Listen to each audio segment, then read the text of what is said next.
this morning I thought I'd do a video on using Jenofeve's designs templates with my Brother ScanNCut and how I organise the files to do that. I've done this ever since I've had the ScanNCut. I'll feed things in, but scan things in and use them to cut where I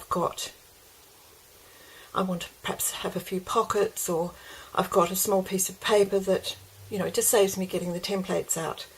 And this is not a design team video per se, but I haven't mentioned it in my other design team projects much because not everyone has a Brother ScanNCut, and it's not how Jen presents her templates, so I haven't liked to actually talk about it. But I think I will, because it's such a useful add-on if you've got the templates to be able to scan them in and cut them out as you like.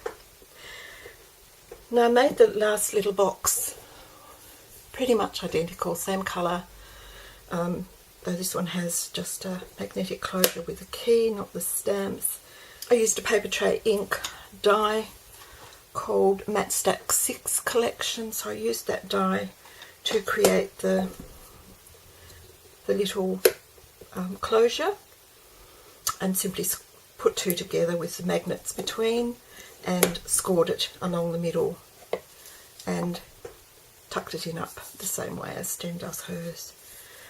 So a friend asked me to do this because she liked the idea of the little box and she wanted it the same colour, so that's what I did.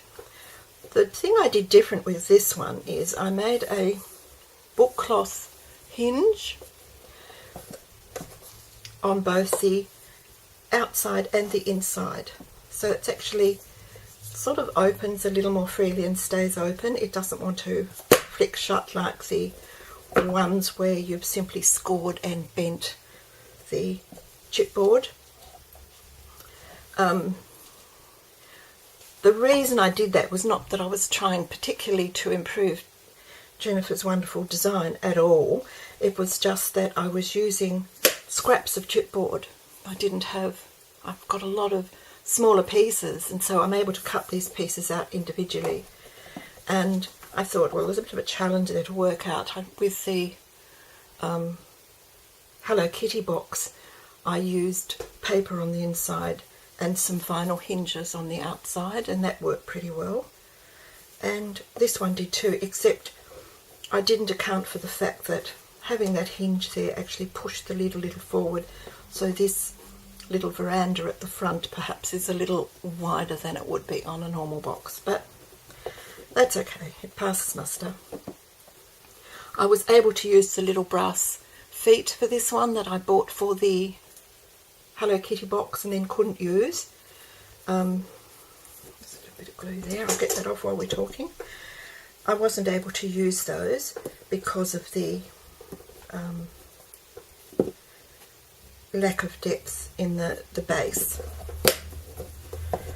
So I've used them now on this because they fit quite nicely.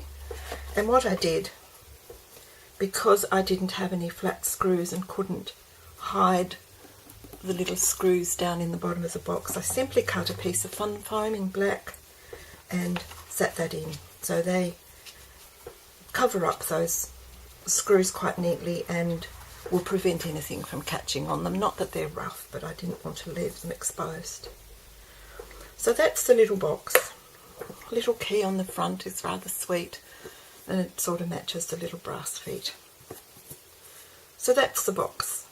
The other thing I did differently with this one was, because I had a lot of nice weight black cardstock left in my bin, I did paint the edges, but I also matted right to the edge on every piece, except the flaps, of course, with black cardstock as well. And it does give a nice finish. I also still use the corners as per the template, but it did give a nice finish, and I think increases the stability of the box. It feels quite nice without increasing you know, by using a thicker chipboard, you could make it quite heavy and reduce the internal size and things, but I think adding an extra layer just helped make that old thin chipboard of mine a bit more robust.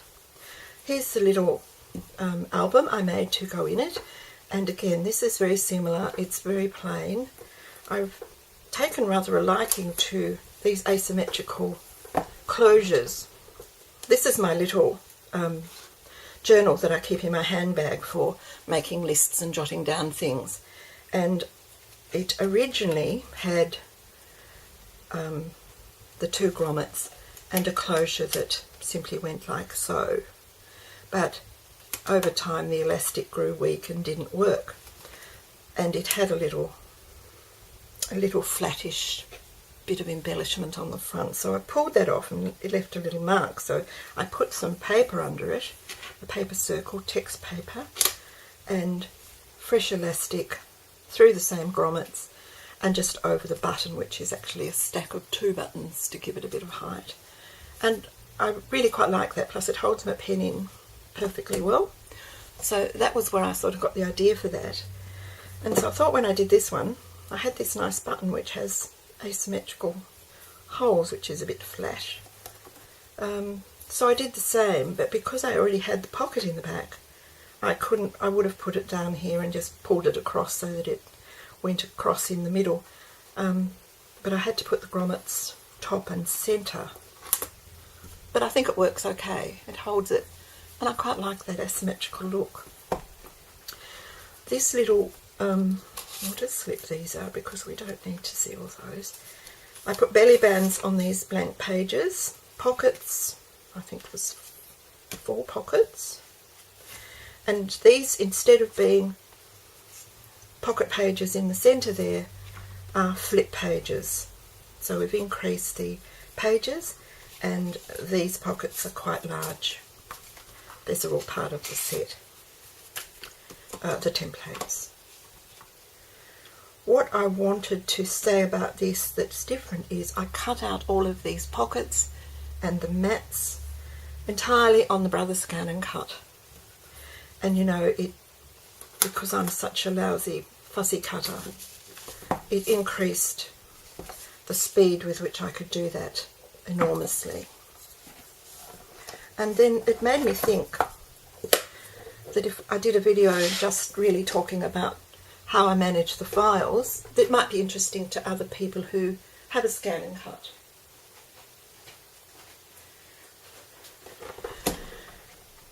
The way I organise them is I have a specific USB, which is Jenofeve dedicated, if you like.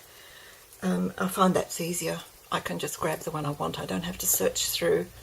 I've got a lot of files on my main USB that I use in my Brother ScanNCut. I've got one of the old machines. I can't Wi-Fi it to the computer. I took one of the flowers. What was that from? From Jen's freebie. One of her freebies, and it's got these pretty little flowers on it. So I really just copied that design. I punched it out with the Stampin' Up 5-petal flower punch and just duplicated her design because I didn't want to have to print this off and cut it out. So it was easier just to duplicate the design. That is not so much for me as for other members of my family who like to come in and when they need a USB and can't be bothered searching through their drawers to find their own, they come into my little box and grab a USB. Anything with a tag or a name on it is out of bounds, and they know that. So that's why it has the tag, and it does make it quick to identify. I know that's the Jenofeve files. So with this one was a freebie, and it didn't really come with a name, it just had its file number, which was an extensive row of figures. So I call it the Jenofeve Freebie Flower Envy and Insert. That's what I call it. And it's on the Samsung USB. So I know if I go into the Jenofeve Freebie folder in my USB. This is the freebie flat, envy and insert. And so that's how I put those ones, because it came without a name. I used to print them off in the colour. I now print everything off in black, because in monochrome, simply because it's much better to scan. If you've got a Brother ScanNCut, you know that black tends to be more easy to identify than some of these other colours which might be a bit pale, for example there, or this one here, where you can see I've printed it out and it's actually missing that line, and that wouldn't cut on the Brother ScanNCut. If you've got a Brother ScanNCut, you know. So what I would do, this one hasn't got any indication on it that I've scanned it, so I would go across with my ruler and put a nice dark line across between those 2 points, so that when I did scan it, and this would be a good page to scan because it's got all these little some nice pockets, nice little insert pocket, and this, which would be a great side pocket, or and especially these shaped little pieces, be a great one to actually have in your Brother to cut out, because they're the sort of complicated things. And of course, once you've scanned it, and you might just want this single pocket because it's the right size for the journal that you're making, or you might want 10 of them because you're making a journal and you want them to be consistent.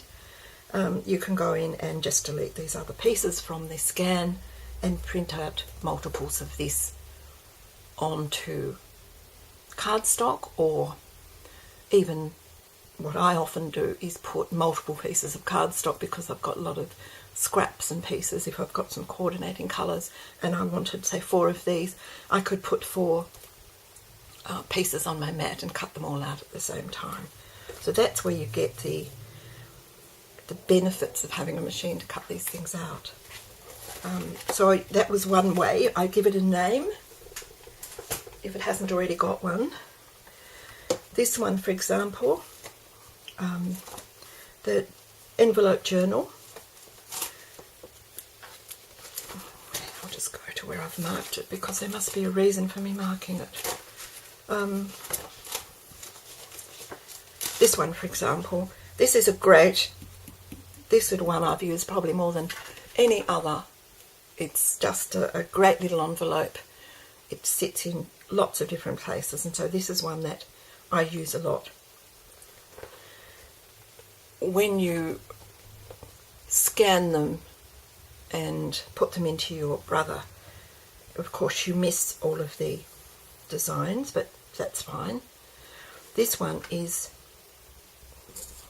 in the USB in a file called EJ for envelope journal, and this is page 17 here, so this is number 17. So I know if I look at this and decide, yes, I want half a dozen of these for the next journal I'm making, I go to the EJ file or the EJ folder in the USB, go to page 17, and there it is.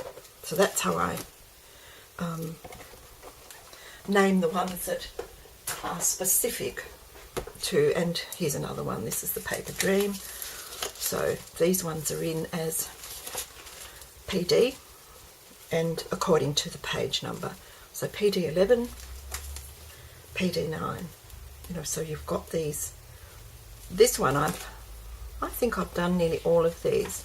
Some of the others I've only done a few. I don't scan everything initially. It's sort of as I find I need to use it, or it looks useful for the project I've got in mind, I'll go through and scan them so that they're there and they're available. I mean, obviously these sorts of just straight squares, rectangles, there's really no benefit. But for anything that's shaped, and certainly the Keepsake box was a really good example of that. With the shaped tops, on all of the mats and all of the pockets. This was an excellent one to have in there ready to cut out. As I say, you can cut singles or you can cut multiples. You can organise them on the page so that they're organised and cutting out of as small a space as possible, so you save paper. And just go in and cut them out. This is the one I did this morning. Just to show you, this was this one. Now, if I wanted this with the lovely flower pattern on it, and it is pretty, it's aquas and pinks and purples and blues, and it's a really pretty design. If I wanted that, I would certainly, or even the black and white is rather smart too. But if I wanted it the colour, I would print it out and cut it out by hand as per normal. But in this case, I just wanted a little envelope to pop inside this. I went through and cut it out from the file.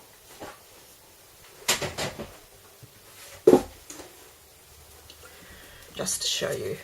Now, it comes without score marks, although you can go into, if you like score marks, the perforations, which I tend not to. In fact, if I buy an SVG that has perforations on it, I take it into the Brother site and delete them, or on the machine itself you can delete them there too. I really don't like those perforations. I would much rather go in and score.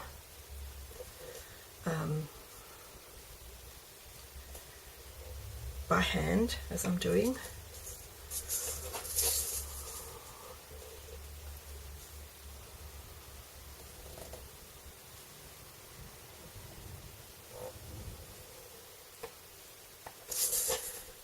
It's a very simple process. Just hold it so it's straight.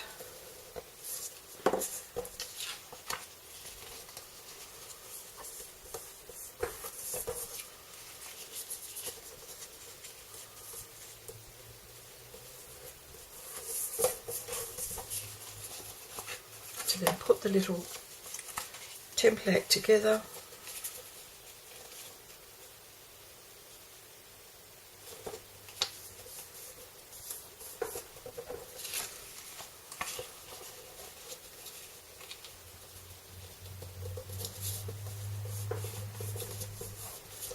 And there's the little envelope. I use that to put a little note card in for the person who asked me to make this. I'll just put a little note in there telling her about it, and there's a little divot there, just trim that off. I'll stick that down, put a note in there, and then pop that when it's finished inside there, or under there with the other envelopes in their place. I just thought I'd share that little conversation about the Brother ScanNCut, how adaptable Jen's templates are, how quick they can be, and how satisfying it is to have templates that you can use across a whole range of other projects.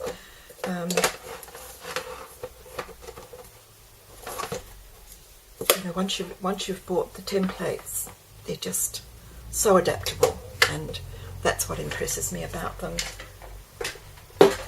I use a lot of these pockets and envelopes. It just saves you having to measure and cut and think about them. You can just go straight into your ScanNCut if you've got one and print them out.